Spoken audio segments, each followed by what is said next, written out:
মানুষ বড়ই স্বার্থপর রে, বড়ই স্বার্থপর। বুকের মাঝে জায়গা দিলে যতন কইরা ভাঙ্গে রে অন্তর।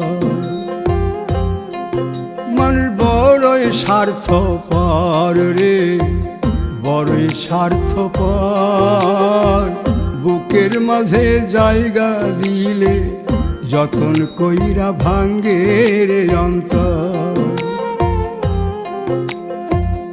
অচিনা এক জংলা পাখি যতন কইরা বুকে রাখছি, বুকের পাজর ভাঙ্গা সে যে সাজায় অন্যের ঘর রে, সাজায় অন্যের ঘর। মানুষ বড়ই স্বার্থপর রে, বড়ই স্বার্থপর।